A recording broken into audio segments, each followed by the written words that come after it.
Bonsoir les amis, c'est avec un réel plaisir que je vous retrouve ce soir pour cette nouvelle publication. Effectivement, aujourd'hui, c'est samedi et nous avons décidé de vous faire cette vidéo parce que la dernière fois, nous l'avons fait en prélude des visas bulletins et on s'attendait à ce que les visas bulletins soient disponibles hier, ce qui n'a pas été le cas, mais vous ne devez pas vous inquiéter. J'espère avoir été très explicite sur cette question. Les visas bulletins, ça se produit en fonction de la grandeur de la, je vais dire, du poids de la quantité. On va essayer de les publier un peu plus tôt pour vous donner suffisamment du temps pour pouvoir aller à votre interview. N'oubliez pas que l'interview, c'est la préparation des documents, c'est le passage de votre visite médicale et cela, vous avez besoin minimum de 5 semaines pour le faire. C'est la raison pour laquelle une publication de visa bulletin très tôt va permettre à ce que plusieurs personnes passent leur interview. Ceci démontre donc que les visas bulletins la dernière fois n'ont pas été, n'ont pas couvert l'ensemble de ce dont on attendait. Donc on attendait certainement un certain nombre de devises qui devaient passer leur interview, mais cela n'a pas été le cas. C'est peut-être la raison pour laquelle on ne peut pas conclure aujourd'hui, à la date d'aujourd'hui, on ne peut pas conclure que tous les 20, je prends toujours le cas de l'Afrique parce que ça semble de nos abonnés se situer en Afrique, donc je vais me limiter à ça et vous pouvez tout simplement faire le rapprochement avec vos différentes régions. Pour ceux qui m'appellent de la France par exemple, qui m'écrivent depuis la France et depuis un certain nombre de pays en Europe, sachez que je fais une provision en fonction de... Je fais des publications, je fais des commentaires en fonction de ce que j'ai. Maintenant, dans les visas, dans les discussions, comme il y en a beaucoup qui sont de la France et qui ne nous envoient pas trop de commentaires, ça nous fait en sorte qu'on ne peut pas revenir dans les discussions pour vous donner ou alors pour voir quelles sont les inquiétudes que vous avez. Donc, je suppose que vous êtes satisfait. C'est la raison pour laquelle vous préférez soit nous contacter directement en inbox ou alors par mail. Mais si vous avez également des questions, on peut également se ruer normalement vers votre région. Donc nous resterons sur la région Afrique. Les excepts également, il faudra prendre et venir dans les commentaires. C'est là où nous pourrons normalement migrer. Vous comprenez un petit peu ce que je vais dire. C'est le repère. Nous devons avoir un repère pour éviter, pour essayer de répondre au maximum de personnes et au maximum de questions. Si vous posez des questions, on va revenir régulièrement pour pouvoir répondre à vos questions. Si on a essayé de répondre par écrit au niveau des commentaires et que cela n'est pas suffisant, on va régulièrement faire des petites publications des petites vidéos publications explicites qui vont essayer de revenir sur l'ensemble des questions que vous posez, les amis. Écoutez donc, ce soir, donc, je voudrais absolument vous rassurer que les visas bulletins vont apparaître là, seront disponibles, seront mis à notre disposition. La semaine prochaine, ça c'est sûr, certain, parce que nous avons traversé un petit peu la date à laquelle eux-mêmes ils prévoient dans leur message. Quand vous leur envoyez, vous faites des réclamations des visas bulletins, ils vous disent toujours que les visas bulletins apparaîtront les 14 premiers jours du mois. Et là, nous sommes quand même à plus de 14. Et comme c'est parti là, ça sera seulement lundi ou mardi, naturellement. Mais ça sera certainement lundi parce que mardi sera encore un peu plus tard. Ça sera déjà aux alentours du 20.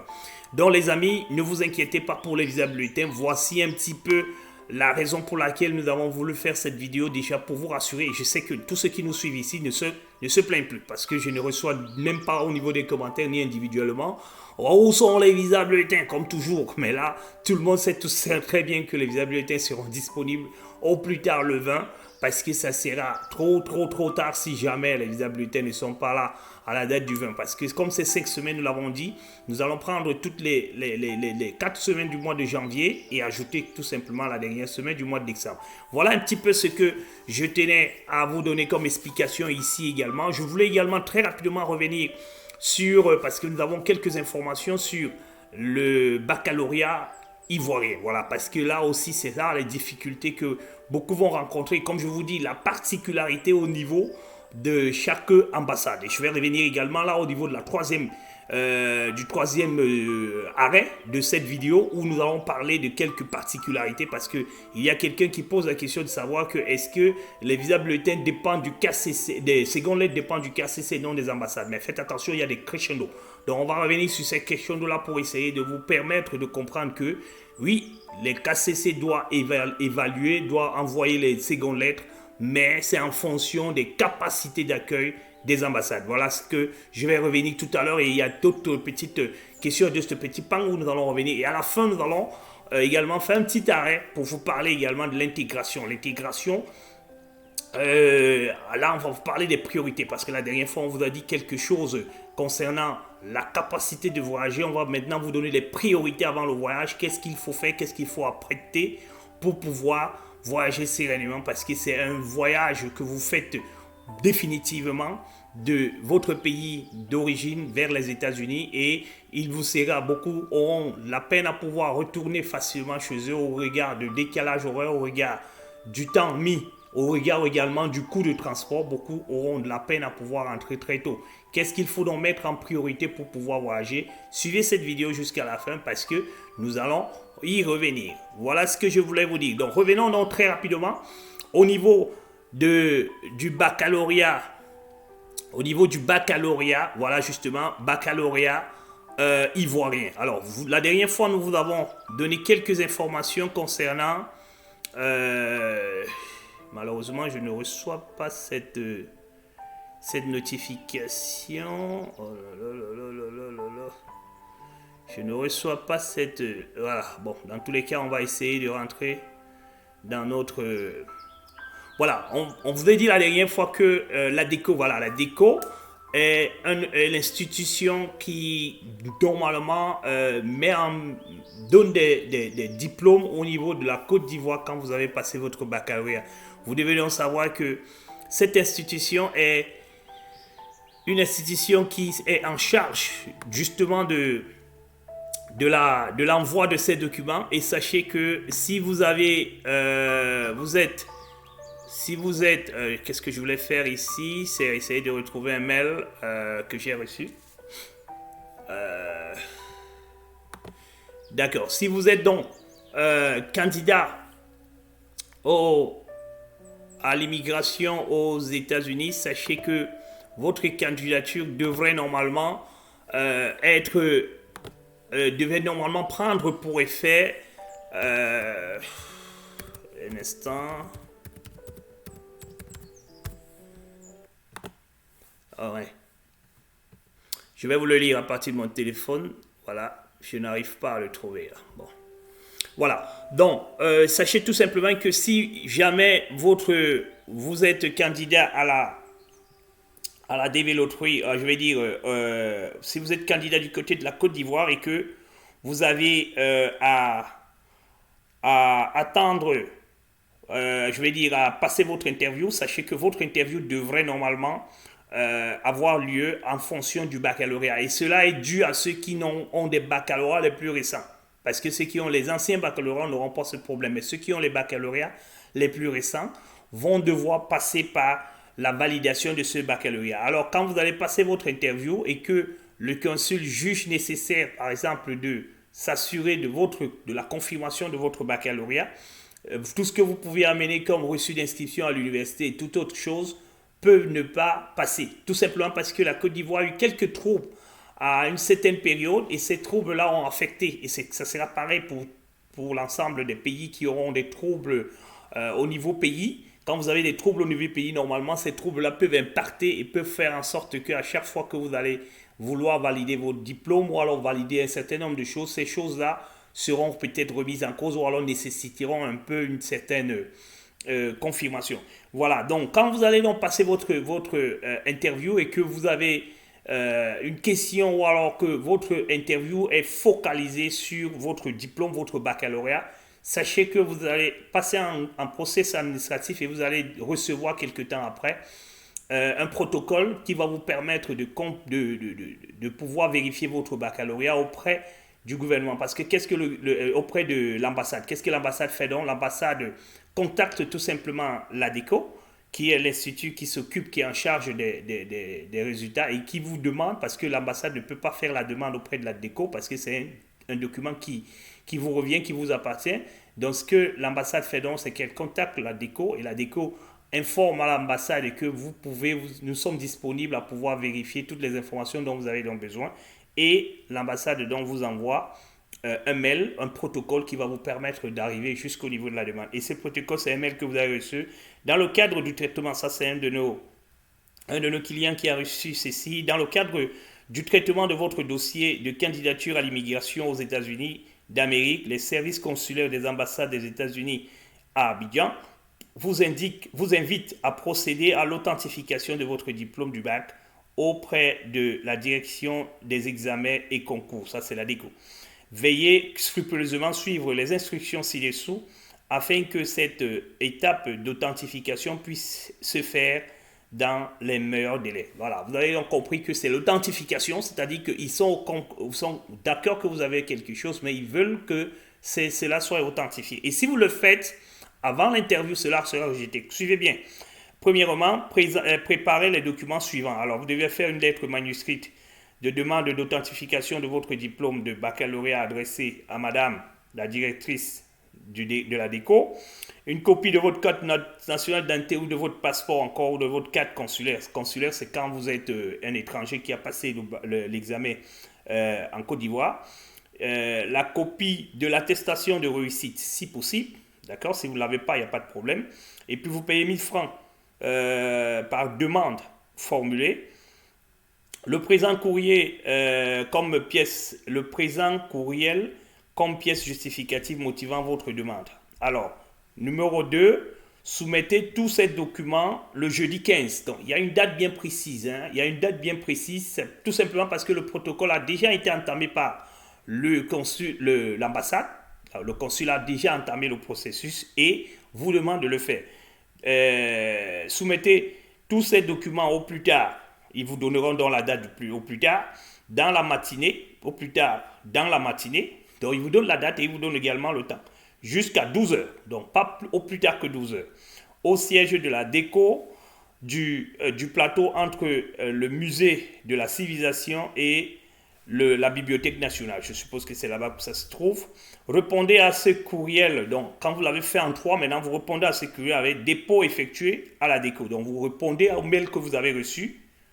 Alors, les services consulaires se chargera de collecter votre attestation d'authentification qui vous sera retournée. Donc, à ce moment-là, donc, ils vont aller auprès maintenant de la DECO pour dire, il y a quelqu'un qui a eu à demander ici, voilà les conditions dans lesquelles il a demandé, nous voulons que vous nous donnez cette attestation. Cette attestation sera retournée et cette attestation donc vous sera directement envoyée de la part du consul. Alors, notez bien, toute demande d'authentification effectuée en dehors du processus ci-dessus sera considérée comme non valide. Vous comprenez donc très bien que vous n'avez pas le droit de pouvoir effectuer quelque chose de particulier pour pouvoir le faire. Vous ne pouvez pas l'anticiper, vous êtes obligé de le faire. Donc ça, c'est tous ceux qui ont eu les baccalauréats les plus récents en Côte d'Ivoire. Vous allez donc devoir avoir une étape supplémentaire qui va normalement abroger un petit peu votre période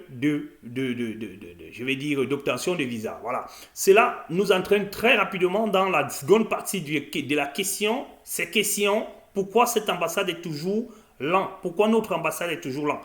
Ça, c'est un exemple qui prouve que chaque ambassade met un certain nombre, en fonction des difficultés locales, elle met un certain nombre de process qui ne sont pas des process universels dans la DV, mais qui sont des process pays, qui sont des process ambassades, qui mettent dans des process en place pour que le protocole d'authentification de vos informations soit fiable et efficace. Je réponds à celui de la RDC qui me dit pourquoi la RDC est toujours en retard. Justement, la RDC est toujours en retard parce qu'il y a des process qu'il y a lieu de répondre, de continuer. Vous ne savez pas comment les Américains fonctionnent. Les Américains fonctionnent sur la base des process et chaque entité a l'autonomie, voilà, de pouvoir mettre en place. C'est ça la décentralisation.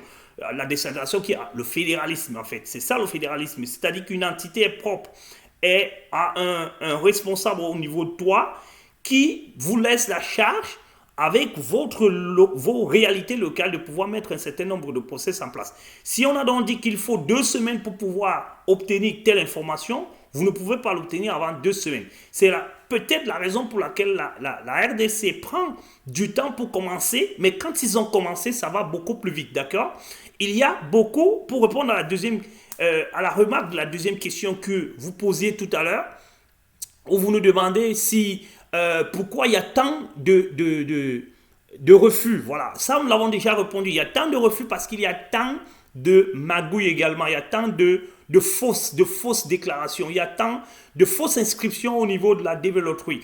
Tout se prépare à l'inscription. Quand vous êtes inscrit à la développerie, il faut que vous mettez vos informations authentiques pour que quand vous revenez maintenant au niveau de la parution, que vous ne soyez pas mal vu. Et maintenant, si vous avez joué les années précédentes avec vos frères, vos sœurs comme épouses, sachez que quand vous revenez cette année, vous jouez célibataire, ça commence à prêter à confusion. Après, on vous dit, il faut que vous nous montriez votre acte parce qu'on a vu quelque part que vous étiez marié l'année dernière et cette année, subitement, vous devenez célibataire. Ça peut vous créer, et ça peut créer déjà un ralentissement au niveau du traitement du dossier. Ensuite, ça peut vous entraîner vers les refus. Ce sont les éléments là-bas qui conduisent directement vers les refus parce qu'il y a tout un système qui a été mis en place, qui a été démantelé et qui a été mis en place, qu'ils sont maintenant obligés de pouvoir mettre cette procédure rigoureuse pour pouvoir suivre. Et chaque ambassade a ses procédures et évitez de faire du faux pour entraîner votre ambassade dans ces différentes situations. À un moment, qu'est-ce qui va se passer? On va devoir fermer, peut-être vous mettre dans les ESEPT pour essayer de vous gérer différemment ou alors individuellement que dans le collectif de votre région. Voilà l'information dont je voulais vous donner. Pour vous donner aussi une autre information, ça c'est pour que les gens arrêtent de nous poser des questions de savoir comment est-ce qu'on fait. Voilà, je vais plutôt venir ici. Alors, vous qui demandez à chaque fois 1000 personnes, chaque commentaire, quel est votre contact ou est votre contact. Alors les amis, j'ai l'impression que vous avez quelque chose qui vous manque, ou vous n'avez pas une connaissance, ou vous avez vous avez peut-être je vais dire, un manque de logique, ou alors un manque de sérénité dans ce que vous faites. Mais nous, qu'est-ce qu'on veut faire pour vous? Je vais vous montrer ici tout de suite. Comment est-ce que vous devez regarder les vidéos? En fait, quand vous ouvrez une vidéo comme celle-ci, ça c'est je prends notre toute dernière vidéo, vous avez les commentaires ici, c'est ici que vous venez écrire vos commentaires. D'accord? Que ça soit sur un ordinateur ou sur un truc. Ici, au-dessus, ici, vous avez la description de la vidéo. Vous avez la description peut-être sur le téléphone, vous ne l'avez pas ainsi. Vous avez la description de la vidéo ici. Au niveau du téléphone également, vous devez cliquer sur le titre de la vidéo pour que vous tombez sur la description de la vidéo. Et sur la description de la vidéo ici, très souvent, nous mettons toutes les informations ici. On vous donne la description de la vidéo et puis on met le numéro de téléphone ici. Ici, sur cette vidéo, peut-être que nous ne l'avons pas mis, mais sur beaucoup de nos vidéos, nous essayons de mettre toujours un certain nombre d'informations qui peuvent vous aider, qui peuvent vous permettre de nous contacter. Lisez les vidéos de façon intégrale. Essayez de prendre un maximum d'informations pour pouvoir revenir. Évitons de perdre suffisamment du temps pour demander des questions qu'on peut peut-être répondre tout simplement. Mais sachez que dans la description, on a toujours donné le contenu de la vidéo parce qu'on a besoin que vous nous trouvez peut-être pas seulement sur le titre, mais sur la description également qui fait partie des éléments de recherche. Donc, vous pouvez tout simplement contacter cela et trouver nos publications au sein de cette description pour éviter qu'à chaque fois que vous vous retrouvez tout le temps en train de nous poser la question de savoir, nous avons besoin de votre numéro de téléphone, nous avons besoin de votre email. Toutes ces informations sont contenues là-dedans. Donc voilà un petit peu les amis, ce que je voulais vous donner comme information sur la capacité des ambassades à pouvoir recevoir. Il y a des ambassades qui prennent suffisamment du temps, peut-être parce qu'ils veulent d'abord faire un traitement général à l'interne avant maintenant de donner la possibilité au KCC de leur envoyer les devises. C'est la raison pour laquelle en RDC, particulièrement en RDC, très souvent les 2-3 premiers mois, les devises ne sont pas toujours nombreux à passer et à obtenir leur visa parce que on fait un traitement général de tous ceux qui sont là en faisant des recherches sur leur contenu, sur leur comportement, avant maintenant de pouvoir commencer à demander à ce que vous arrivez. Cela dure à peu près 3 ou 4 ans que nous suivons et que nous constatons que la RDC a toujours été un petit peu en retard au niveau de ces informations. Une autre information que je tenais également à vous faire savoir avant de passer au niveau de l'intégration, c'est cette information-ci où les CEAC d'État, les données CASC seront donc disponibles dans 14 jours et 14 heures. D'accord? 14 jours, 14 heures, nous aurons les informations ici qui nous donneront et qui nous permettront donc de répondre aux questions que vous nous posez régulièrement, à savoir comment est-ce que vous faites pour savoir si nous allons passer ou si nous n'allons pas passer, si nous allons recevoir nos secondes lettres ou pas. C'est ici parce que ici on pourra faire un filtre par ambassade, on pourra également faire un filtre par région pour pouvoir savoir combien de devises vont passer, combien de devises sont derrière votre CN et ainsi de suite. Mais sachez-le, on ne pourra pas répondre à tout le monde, on ne pourra pas avoir cette capacité de répondre à toutes ces questions-là qui nous seront posées. On va essayer de le faire, mais on ne pourra pas. Mais si vous êtes client de la Grim Support Company, vous serez prioritaire au niveau traitement. C'est pour ça que parfois, quand vous vous appelez, vous écrivez, on prend toujours, en fonction de nos disponibilités, le petit temps de pouvoir répondre aux questions qui nous semblent beaucoup plus faciles à répondre rapidement, sans manager quelques efforts que ce soit.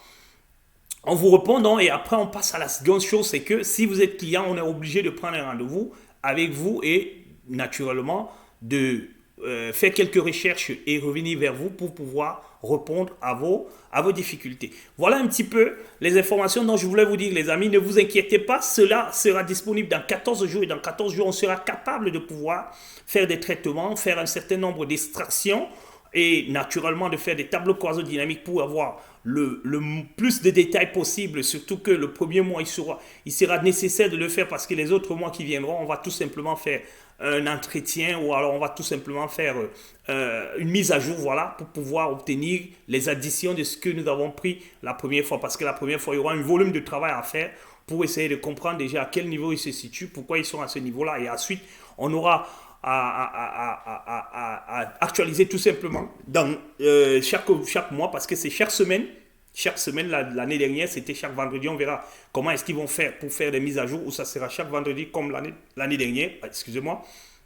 Nous aurons donc les informations du nombre de visas accordés ou alors le nombre de refus qui ont été octroyés à la fin de chaque semaine, sachant que toutes les ambassades passent leur interview entre lundi et vendredi et jeudi. Pas d'interview le vendredi dans les différentes ambassades entre lundi et jeudi. Quand ces interviews sont donc finies, vendredi, donc les données sont mises à jour et nous les récupérons pour pouvoir faire une vidéo le week-end ou alors la semaine d'après afin de pouvoir vous expliquer ce qu'il y a lieu de faire. Voilà les amis, nous allons donc achever cette vidéo comme nous l'avons prévu avec des questions d'intégration. Alors, la dernière fois, on vous a parlé du modèle de voyage. On vous a dit pourquoi voyager tôt, pourquoi voyager tard.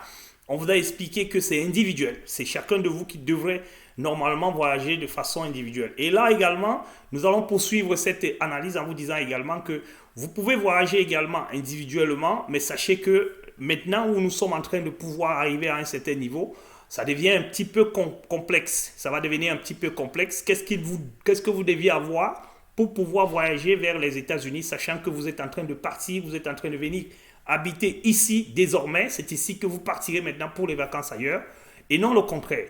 Qu'est-ce qu'il vous faut donc pour pouvoir y arriver? Il faut tout ce qu'il faut, les valises, tout le nécessaire pour pouvoir voyager tranquillement en fonction de votre vol, en fonction du nombre d'accompagnateurs, en fonction d'un certain nombre de choses dont vous devez avoir. Cela est à vous et c'est libre. Ce que vous devez donc savoir que vous devez avoir, pas nécessairement d'avoir les originaux de vos diplômes. Vous n'avez peut-être pas besoin de ça maintenant. Si vous les laissez de l'autre côté, vont-ils vous servir? I don't know. Mais actuellement, il faut les avoir parce que c'est d'ici que vous partirez. Donc, ayez les originaux de vos diplômes. Si vous voulez faire la traduction, allez-y, faites-le, mais faites-le dans une institution national, c'est-à-dire que faites-le beaucoup plus vers le ministère de l'enseignement, voilà, faites-le au niveau du ministère de l'enseignement parce que ces ministères-là sont reconnus partout dans le monde. Maintenant, si vous voulez arriver ici sur place, certaines écoles seront un petit peu exigeantes et vont vouloir que ça se fasse dans les institutions accréditées. Si vous voulez faire des certificats, vous voulez vous inscrire dans du college, vous serez donc obligé de pouvoir faire encore. Mais ici, c'est coûteux. C'est la raison pour laquelle très souvent, il faut le faire de l'autre côté parce que la plupart des petites formations, des petits certificats sont faits. Donc, vous faites donc cela, vous voyagez, il n'y a pas de souci. Qu'est-ce qu'il vous faut encore pour voyager? Sachez que quand vous allez arriver ici, vous faudra l'assurance. Absolument. Et sachez que quand vous arrivez, la première chose que vous devez savoir, c'est que vous êtes éligible à une assurance parce qu'il y a une assurance qu'on appelle le Marketplace Insurance. Le Marketplace Insurance est ouvert et ouvre en novembre et ferme normalement entre le fin décembre et le 15 janvier. Sur cette période-là, vous devez vous inscrire. Mais si vous avez voyagé dans une autre, en juin, en mai, en août, sachez que aussitôt vous êtes arrivé, vous avez 3 mois pour pouvoir souscrire à votre assurance sur Marketplace parce que vous avez ce qu'on appelle le formulaire 551. Ce formulaire 5551, voilà.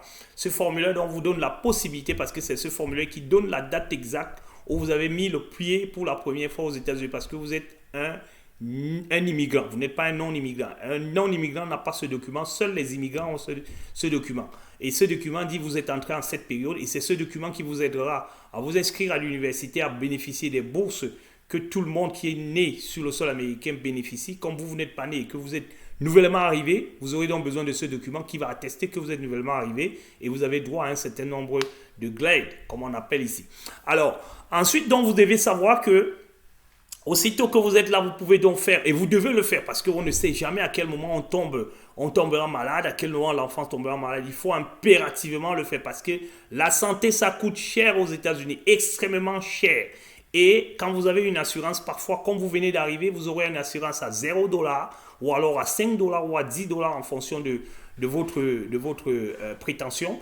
Et sachant que quand vous allez finir l'année, vous allez déclarer vos impôts, ce revenu que vous aurez donc va permettre à ce qu'on ajuste votre assurance l'année qui suit parce que l'assurance est en fonction de votre revenu. Et étant nouvellement arrivé, l'historique n'existe pas, donc on ne prendra pas vos revenus que vous avez eus là où vous sortez, sauf si vous avez des accords entre le pays de votre pays d'origine et ici, mais très souvent, beaucoup plus ceux qui viennent du côté où la monnaie est souvent différente du dollar, ça sera très compliqué et très complexe, surtout quand ce n'est pas l'euro par exemple, ça sera difficile et très complexe de pouvoir intégrer et considérer cela. C'est vrai que c'est un système déclaratif, si vous pouvez arriver ici, vous dites j'avais un revenu, là où je venais, j'avais un revenu de X francs, c'est déclaratif, on va le prendre, mais on va l'ajuster en fonction de votre revenu que vous allez avoir aux États-Unis qui va vous aider à faire une déclaration des impôts à la fin de l'année. C'est ce qui va vous donc permettre maintenant d'ajuster votre coût sur l'assurance. Parce que, en fait, l'assurance, tout le monde paye de la même valeur. C'est comme ça que ça se présente. Tout le monde paye la même valeur de l'assurance. Mais quand vous avez un revenu bas, c'est-à-dire que vous faites partie des pauvres aux États-Unis, le gouvernement subventionne une partie de ce revenu-là et le différentiel, vous payez. Je vais prendre un exemple. Par exemple, si vous avez, je vais prendre un exemple, vous avez 10 000 de revenus par an et que le gouvernement estime que la pauvreté, c'est 5 000 par exemple, vous allez seulement payer, on va calculer votre assurance sur le différentiel. L'autre différentiel sera considéré comme subvention de l'État. Mais par contre, si vous avez 30 000 $ par exemple, et que le différentiel, le gouvernement suppose que c'est 10 000 $ ou 5 000 $ qui nécessite pour un pauvre dans l'état où vous vous trouvez, le pauvre a besoin de 5 000 ou 10 000 pour pouvoir vivre. À ce moment-là, donc, comme vous avez 30 000, le surplus va donc gonfler votre prime d'assurance pour que vous puissiez payer. Voilà un petit peu l'information que je tenais à vous donner aujourd'hui, à vous dire que quand vous arrivez, la première chose qu'il faut faire, c'est il faut souscrire le plus tôt possible. Ne faites pas comme les personnes qui ne savent pas. Ils continuent à vivre comme s'ils étaient venus de l'autre côté parce que personne ne viendra vous demander, vous obliger à le faire. Personne ne vous accompagnera quand vous arrivez au niveau de l'aéroport et personne ne vous le dira. La Grim Support Company prend donc le plaisir de vous le dire ainsi pour que vous sachiez que aussitôt vous pouvez avoir immédiatement votre assurance et être dans le marketplace. Si vous ne pouvez pas, si vous ne savez pas comment le faire, vous pouvez contacter la Grim Support Company. Elle va vous aider à obtenir votre assurance. Ce n'est pas coûteux. N'ayez pas peur en disant que ça sera coûteux. Ça ne sera pas coûteux pour vous. C'est quand vous allez commencer à travailler, à avoir beaucoup d'argent, que l'assurance va devenir coûteux. Et là, vous serez obligé de contribuer parce que l'État va commencer à se délaisser de vous en disant vous avez assez de moyens maintenant pour pouvoir payer vous-même votre assurance. Voilà un petit peu pour le bonus de fin. Alors, je vais essayer de répondre à un ami. Je pense que j'ai même répondu en disant que je vais essayer de vous répondre par vidéo parce que les questions m'ont paru un petit peu longues, un petit peu complexes. Je ne sais plus de qui il s'agissait. Je vais juste le faire pour lui afin que la vidéo ne soit pas aussi kilométrique. Je vais donc essayer de répondre à la question de cet internaute. Je ne la trouve pas ici. Je vais la chercher sur mon téléphone. Mon téléphone est beaucoup plus magique que mon ordinateur parce que sur mon téléphone, j'ai la capacité, la possibilité de lire directement. C'est pour ça que je vous réponds souvent facilement. Voilà, c'était les dernières questions de la personne. Alors, sa première question, c'est... Bon, déjà, il est venu répondre sur une autre personne. La deuxième lettre dépend de l'ambassade ou de l'KCC. Je crois que j'ai répondu à cette question. Après, pourquoi le Congo est toujours en retard puisque le seul ambassade qui a plus de refus? J'aimerais bien... bon, ça c'est des commentaires personnels. Bon, ça je crois que j'ai répondu à cette question et puis j'ai dit je crois qu'il faut que je fasse une vidéo pour vous. Voilà. Donc, il dit ici, dont l'ambassade a le pouvoir d'envoyer les secondes lettres. Non, l'ambassade n'a pas. Je pense que je l'ai répondu aussi. L'ambassade n'a pas le pouvoir d'envoyer les secondes lettres parce que les secondes lettres sont envoyées par le KCC. Mais rassurez-vous les amis, prenez un exemple. Par exemple, dites-vous que vous avez peut-être une salle où vous voulez organiser un concert. La salle, c'est 10 000 places. Et que vous recevez des invitations, ou alors il y a une autre compagnie qui s'occupe de l'émission des billets, ou alors de la vente des billets. Et à chaque fois, cette ambassade, ou alors cette compagnie vous donnera le point du nombre de billets déjà vendus. Cela va permettre à ce que si la salle, il y a des gens qui peuvent acheter des billets et qui ne viennent pas, c'est le cas de la DV Loterie. Il y a des gens qui peuvent être sélectionnés à la DV Loterie et qui ne soumettent pas leur DS, et ça va faire en sorte que la salle ne sera pas pleine, d'accord? Les gens achètent des billets, mais ils ne viennent pas pour passer leur interview, ce qui fait en sorte que la salle restera vide. Qu'est-ce qui va donc se passer en ce moment-là?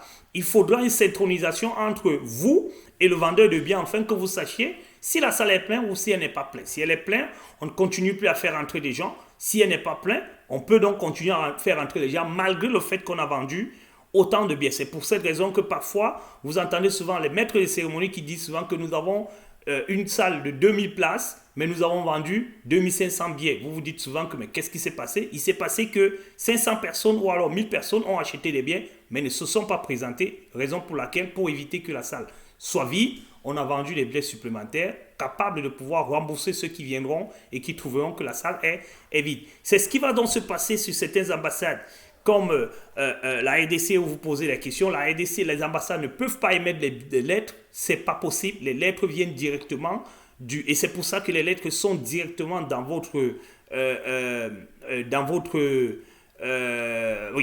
case number. Vous tirez la lettre dans votre case number et l'ambassade vous demande de venir à l'interview avec cette lettre parce que l'ambassade n'a pas cette lettre. Tout ce que l'ambassade a, c'est l'information, c'est la date à laquelle vous allez passer, mais l'ambassade n'a pas la lettre en question. Elle vous demande tout simplement de venir avec une copie de la lettre. Vous comprenez un petit peu comment ça se passe. Mais alors, qu'est-ce que l'ambassade doit faire? L'ambassade doit demander, dire au KCC quelle est la capacité d'obtention de faire pour pouvoir accueillir des gens. Si on a beaucoup de demandeurs de visa non immigrants par exemple, ce sont les mêmes personnes qui s'occupent des non immigrants qui s'occuperont aussi de l'autre côté. Alors qu'est-ce qu'il faut faire? Il faut libérer un petit peu quand il n'y a pas beaucoup de non immigrants. On peut donc ouvrir et puis voir ce qu'on peut faire. S'il y a beaucoup de non immigrants, qu'est-ce qu'on peut faire aussi? On peut faire une violation, on peut violer un petit peu en disant prenons d'abord les non immigrants pour pouvoir. Bref, c'est du management en général et qui se passe en local. Donc le KCC ne peut pas imposer à l'ambassade d'accueillir certaines personnes ou alors un certain nombre de devises. Et l'ambassade également ne peut pas imposer au KCC de ne pas traiter certaines personnes. C'est pour ça qu'il faut qu'il y ait une synchronisation entre le KCC et l'ambassade pour pouvoir envoyer. C'est la raison pour laquelle certaines ambassades qui ont suffisamment du personnel ont la capacité de pouvoir accueillir autant de personnes et sont déjà bien avancées, alors qu'il y a d'autres ambassades qui sont encore en train de traîner le pas. Mais n'oubliez pas, à la conclusion, on a toujours le nombre de visas accordés dans la plupart des ambassades, même si il faut compter cela aussi par les refus, parce que les refus aussi rentrent dans le quota de traitement des dossiers de l'ambassade. Si l'ambassade a traité 5000 dossiers, à l'intérieur de 5000 dossiers,